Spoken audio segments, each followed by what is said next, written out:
future trends, deep insights, industry leaders. This is the Igaming Next podcast with your host, Karolina.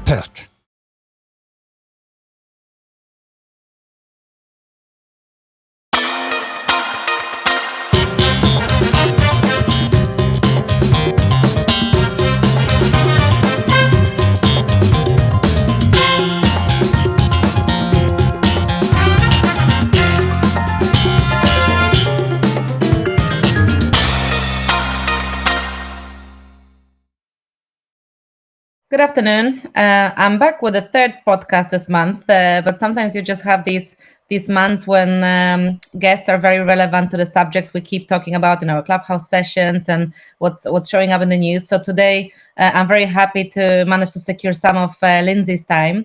Lindsay Slader is the MD for gaming at the GeoComply. Super grateful to have you with us today, Lindsay. Hi. Hi, thanks for having me. So, just to give quick background on Lindsay, I was doing research for this podcast, and initially this was supposed to be very much focusing on the sports and the city. So the big event of Sports Betting Lounge in New York, because GeoComply has great insights into sort of early days of the market, and we've seen some interesting posts on LinkedIn. However, I think for the benefit of the listeners who are not all familiar with GeoComply and the solution, I wanted to widen the spectrum. But before I get to that, I'll give a little bit of a rundown on Lindsay's bio. So she joined the company at its infancy in 2012, serving in various operational roles, most recently as VP of Regulatory Affairs. And over the last decade, Lindsay has provided expert testimony on geolocation technologies and regulatory compliance at several state and federal hearings, and it's frequently a public speaker and industry contributor on these topics. Very impressive, and considering the company has recently been referred to one of sort of rare Canadian unicorns, being there from the very early days, you've chosen the right path, clearly. Can you tell me a little bit more about GeoComply, what it is, what it does, and why is the sort of regulation of the US market so huge for the company and triggers such an explosion in revenues, popularity, and Yeah, absolutely. I guess it was just a decade ago that I joined GeoComply, pretty much as the first employee, at least here in North America. And at the time, the idea of regulated gaming or sports betting in the US was just that. It was only an idea. It didn't exist yet. And so still there was a perceived need for some sort of technology to be able to verify that a user was within the borders of a specific state, because if one or more states did manage to set up a regulated framework for online casino or poker or eventually sports betting, there were federal laws in place that would likely require it to be fenced to an individual state. So GeoComply built out the idea for that, the technology that would serve that specific use case, and now we've become so much more than just a location check. What we've learned along the way, and having help with the launch of New Jersey's online gaming market just over 8 years ago, and all the other states that have fallen into place since then, there's so much information that is available for an operator, for example, to use alongside just confirming where their users are. So information about their device, and is it possible to pinpoint potential fraud, and what other kinds of problems can you solve with that type of information? So that's what we've been spending a lot of time focusing on these days, alongside places like New York launching sports betting. Yeah, and I think at the beginning it was niche, so it required a big vision and a lot of belief in the market, and it certainly has paid off. As you said, it was sort of founded 2011, launched with Igaming in New Jersey 2013, but it was 2018 where things started to get really visible of how far this could go. And I read in the last 2 years alone, I mean, coupled with the pandemic and the acceleration of sports betting legislation sort of coming through in the US, the revenues increased at 1,500%.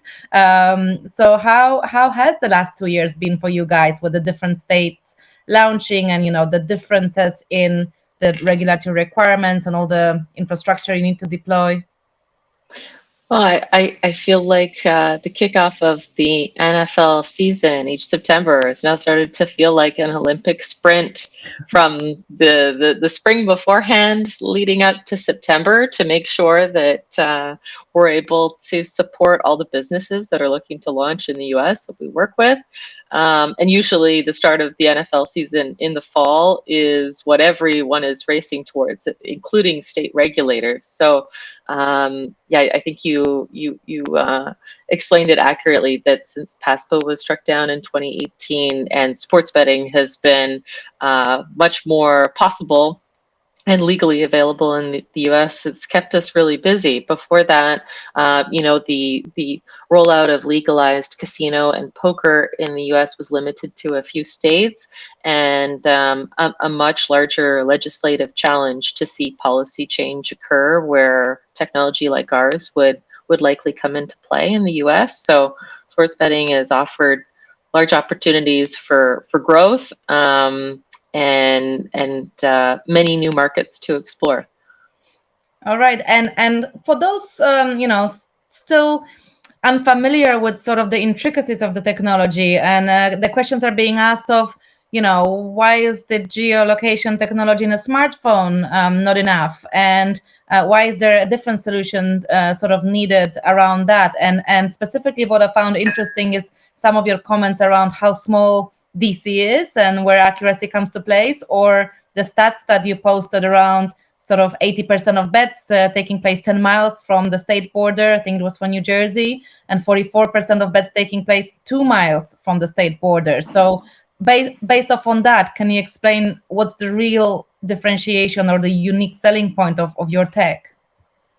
Well, I would say that the needs, the compliance needs in the U.S. market are really put under a microscope in comparison to the challenges that I think a lot of the gaming industry is familiar with from the European or Asian market, for example. Then you are in the U.S. where gaming is regulated state by state instead of a country level.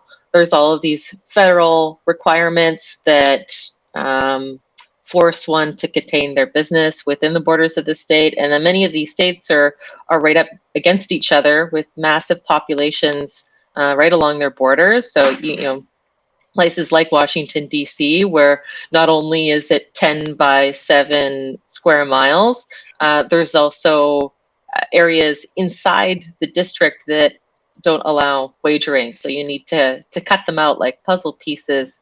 The level of, detail and accuracy that you need to do that, and minimize the friction as much as possible on the user experience is definitely something that's been keeping us busy for sure.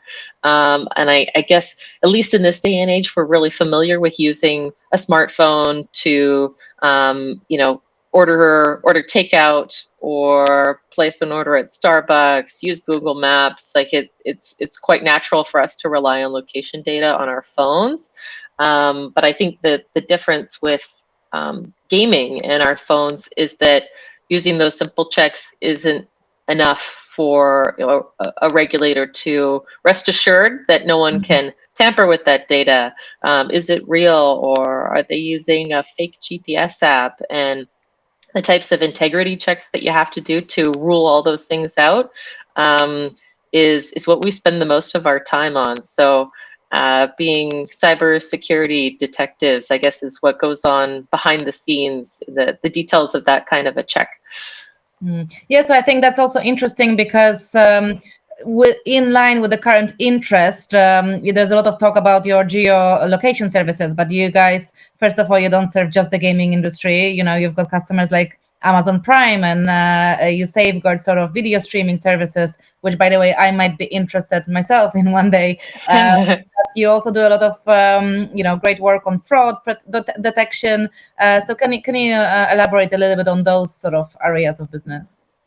Yeah, I would say that just before PASPA was struck down in the US, sports betting had not yet entered the regulated US market, and we were serving a handful of markets that had online gaming, like New Jersey and Nevada, Delaware.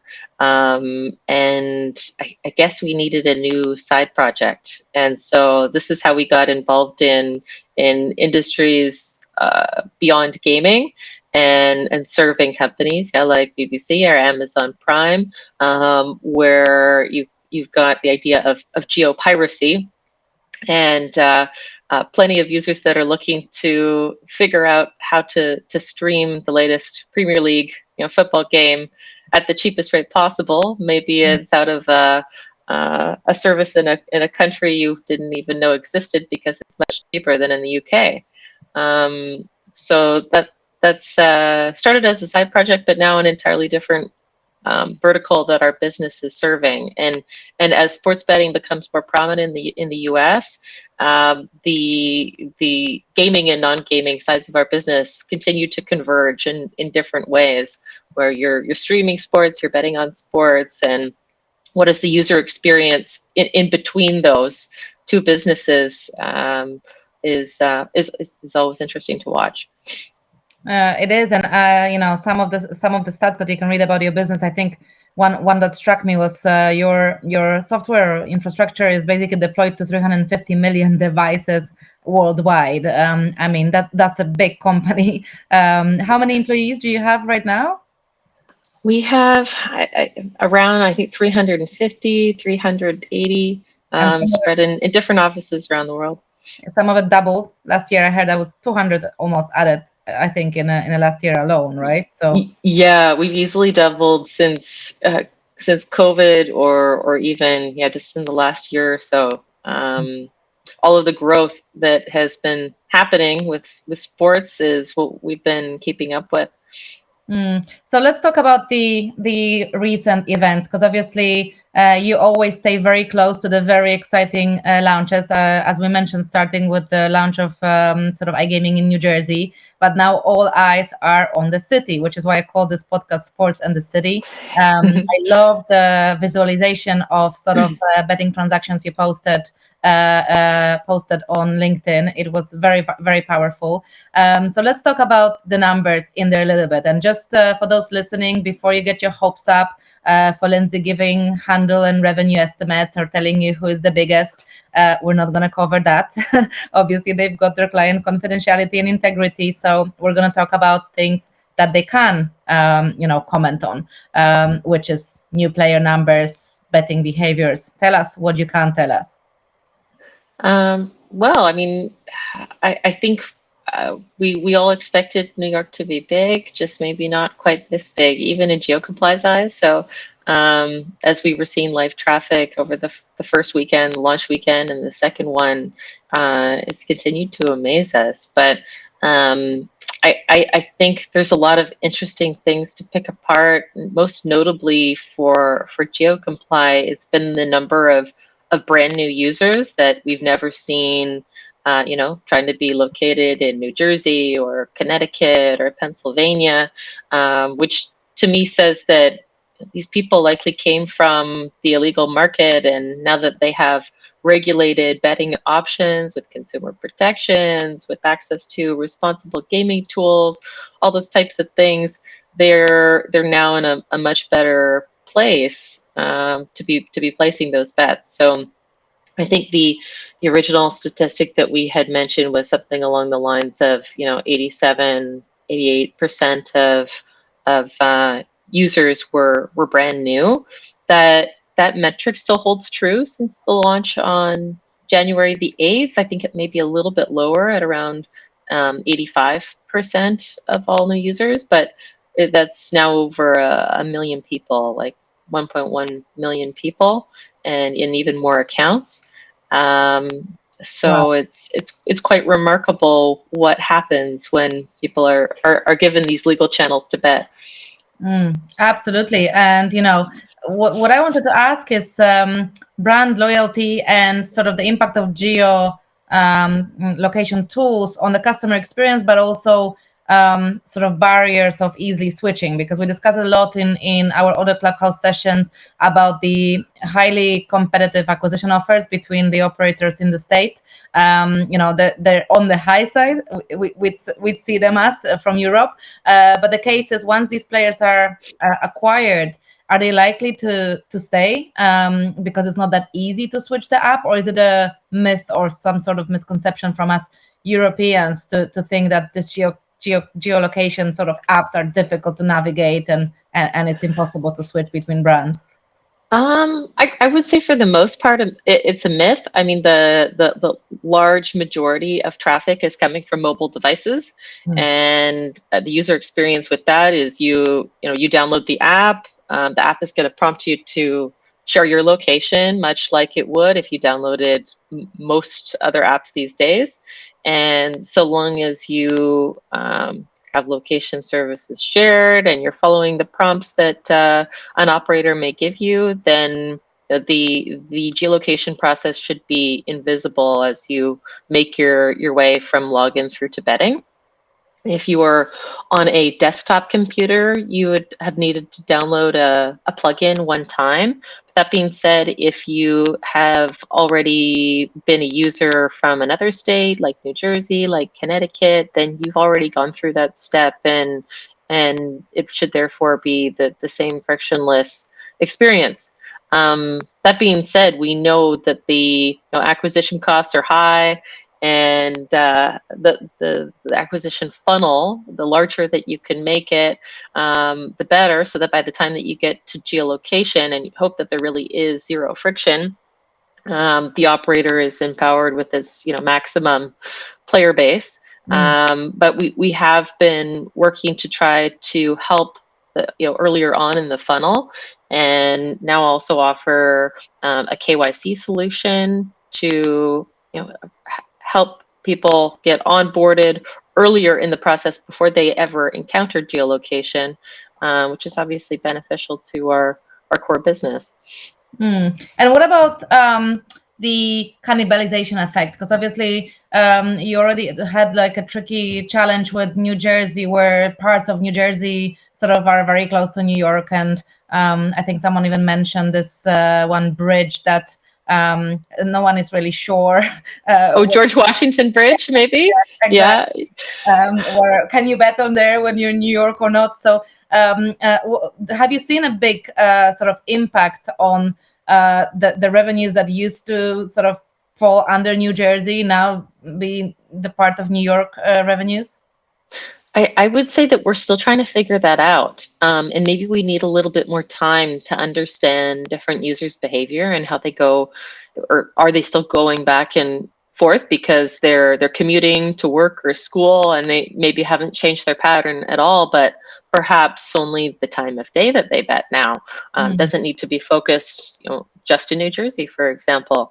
I know that we've always loved the stories in the news of users that have cross that George Washington Bridge on their bike and explain that at what point in the bridge they were placing their bets before they turn around to go home. And so I feel as though maybe those people aren't riding their bike to do that anymore, because they can be on either side of the river. So yeah, I guess we're still learning about that. What we do know is that of users that have ever placed any bets in New Jersey or surrounding states, we can see which of those have also been participating in New York. I think in New Jersey it was maybe something around about 12% of users had at some point been dabbling in New Jersey as well, but still remains to be seen on whether they have actually made the transition, or they're now playing more often in both places, or maybe more than two places. So we're interested to see what the data tells us once a little bit more time has passed. So do you see any kind of, because we talked about a little bit before the podcast that you don't really have visibility into the types of bets, whether they are sort of single bets or accumulators. But do you have any comments on sort of what drives the betting, what kind of sports, or do you see any specific sort of peak time betting around big TV ads being put out there, or anything really that gives us a bit more insight? No, unfortunately, we don't have any insights into the types of bets that are being placed. We can, of course, see just the surge in traffic that's likely coming from numerous new bets right before a game, during a game, at critical areas of the football schedule. That's for sure in the U.S. So Saturday and Sundays, since New York has launched, where they've also been really big football weekends. They've been pretty exciting to see the surges in traffic. Mm-hmm. Well, this is all very exciting, and I think you probably gained thousands of new followers in the past couple of weeks, sort of with your posts. So we'll be looking up for those. If you ever find yourself awake at the time where we host our iGaming Next breakfast, we'd love to have you, or we might even for later on in the afternoon. Plenty of people would like to ask questions. Now, moving on from New York a little bit to the despair of some listening for that specifically, I wanted to talk about the organization and the type of company that GeoComply is. I'm a big fan of Anna, who just stepped back as a CEO. I read her posts around sort of supporting female entrepreneurs and empowering women and working with sort of against children exploitation. So she does a lot of good in the world. But GeoComply as a company and yourself are passionate about corporate responsibility in general. So I wanted to talk slightly about, how you find the company to be. Is it a modern, forward-thinking organization? And a little bit about your initiatives that you have put forward in the last couple of years. Yeah, I mean, we're really lucky that from the beginning, GeoComply was very female empowered, and over a decade ago, that seems like an eternity ago in the gaming industry, where there were very, very few women in the room, and I feel like things have changed so much and made it a lot easier for us to welcome even more women into our organization. And definitely a current focus of ours is to make it not just about more women, but about diversity and inclusion, and making sure that every one of our offices is a reflection of the communities that they exist in. So that's something that we're really committing more time to this year. But in addition to that, yeah, we work with a lot of local organizations in all of our offices. So this dates back to early GeoComply years in our office in Vietnam, and visiting orphanages at Christmas time, serving local groups in place here in Vancouver, where I am, to help empower new immigrants and help them get jobs and enter into tech. And then we have, whole side projects like the organization called Conscious Gaming, which is a nonprofit that GeoComply founded that has been focused on, I guess, a number of things that we call impact, but all of our corporate social responsibility endeavors. That ranges from initiatives in responsible gaming, working with regulators to provide technical solutions around that, to, like you had mentioned, working to prevent child exploitation with agencies and law enforcement in Canada, in Europe, and it closely aligns with even the law enforcement groups that we work with in the U.S. In relation to gaming and investigating fraud. So we're building out a big team of people that focus on all these things. Of course, it's that the more that you spread yourself thin, it's really hard to focus on just one particular cause. So we're definitely keeping ourselves busy while sports betting has our techies maintaining our system.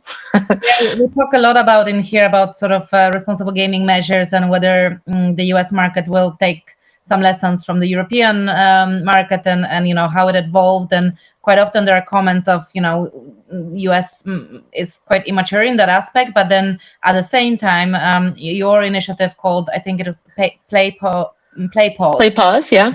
It's something that we've been talking about that Europe should have, So is that because I read about it that it's going to be a self-exclusion platform?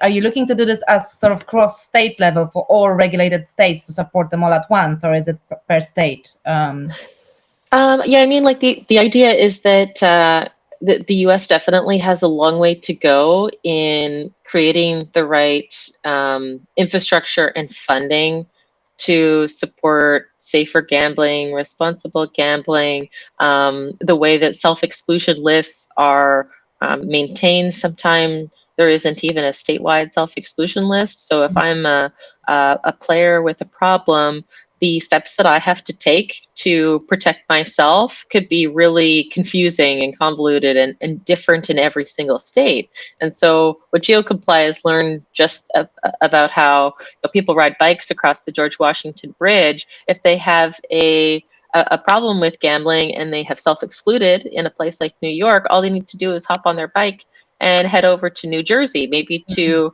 evade the controls that they have set up for themselves. So having learned about those same travel patterns of people, we were motivated to create technology that could help a regulator or an operator even set up more technical solutions around tackling responsible gaming. And it's honestly been really, really challenging because every state and every operator has their own priorities and their own customizations and law and everything else. So just getting people to collaborate at the same table is difficult, even though everyone wants to. Finding solutions to work together is a lot more difficult than we anticipated. Mm-hmm. But it's admirable, and I wish you the best of luck with that. Maybe at some point we're going to be learning lessons from the US over here, because maybe we don't have that. It's not as easy as hopping on a bike, but there's definitely countries, bordering countries, in where legislation differs to a huge extent. So we have some of these problems. Last thing I wanted to ask you about, you mentioned briefly Canada, and my question is about Canada because all eyes on New York right now, but there's a lot of eyes also that would like to see similar movements, in Ontario. And I know you're active in some parts of Canada, supporting those areas where you can. What do you think? What do you think the future holds for the next big thing? Is that going to be another state regulating where all eyes switch from New York to, let's say, California state, or is Ontario or Canada the one people will be watching, biting their nails next? Oh, I don't know. I would love to envision California happening in the short term, but it just doesn't sound like a reasonable statement to make. So I think we'll probably continue to hold our breath. There's lots of competing interests in California that make it quite complex from a policy standpoint, that's for sure. Ontario is an interesting one. As a Canadian, it's really exciting to see some policy change here that is going to facilitate a new kind of market.